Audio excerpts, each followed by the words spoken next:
Dios te bendiga mucho. El Señor nos habla de muchas maneras, pero nuestros oídos no siempre están dispuestos a entender y recibir el mensaje. Jesús tenía una muy bonita relación con sus discípulos y Pedro fue uno de los que más llamaba la atención por su manera de actuar, impulsivo, lanzado. Era de la gente de lo que le venía a la mente. Asimismo lo decía, como decimos aquí, no tenía mucho filtro para hablar. En este pasaje de Lucas 22 hemos estado abarcando los versículos del 31 al 34 y hay algunas palabras claves dentro del mensaje que Jesús le estaba llevando a Pedro. En el verso 22 Jesús le dice a Pedro: y tú, una vez vuelto. Claramente Jesús le estaba diciendo: oye Pedro, ¿qué pasó contigo? Estás muy lejos de todo lo que te he mostrado y enseñado. Estás dejándote engañar y confundir. Oye Pedro, tu cuerpo está aquí, pero tu espíritu, tu mente están muy lejos. ¿Qué te está pasando? ¿Que no crees? ¿Que estás dudando?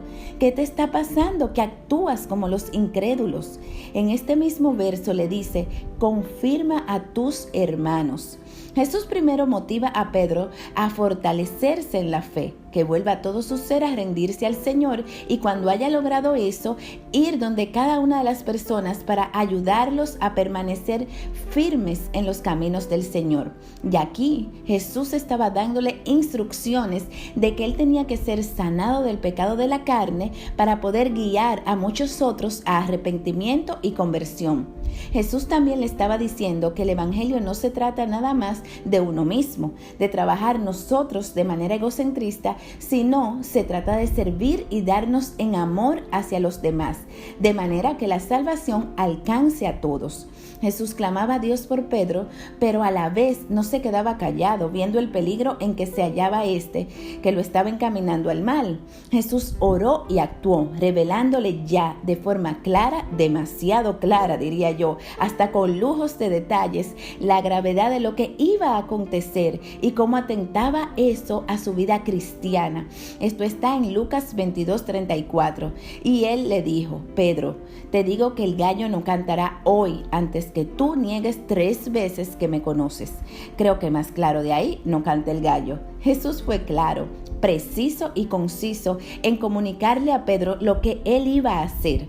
Creo que para Pedro fue muy fuerte escuchar estas palabras, porque en el fondo de su corazón él sí amaba al Maestro, pero estaba débil en la fe. Nos pasa igual, amamos a Jesús, pero solo en lo secreto muchas veces, y lo negamos cuando no somos sinceros con los demás en anunciar que somos cristianos, y por eso debemos guardarnos de este mundo. Negamos a Jesús cuando no damos testimonio de llevar una vida conforme a la palabra de Dios. Negamos a Jesús cuando aceptamos ser arrastrados por pensamientos de hombres y mujeres de este mundo que no actúan conforme a lo que Dios dice, entrando en nosotros una confusión y cantidades de dudas.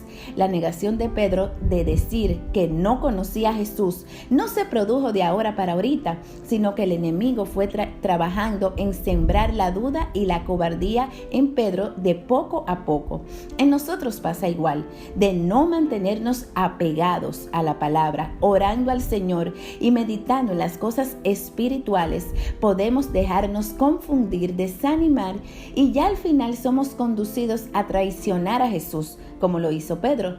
La traición es desobedecer a Dios, dejando la vida de santidad y deleitarnos en la vida de este mundo que es carnal y arrastra al pecado. Jesús clamó por Pedro y por sus discípulos de la siguiente forma, lo vemos en Juan 17:15.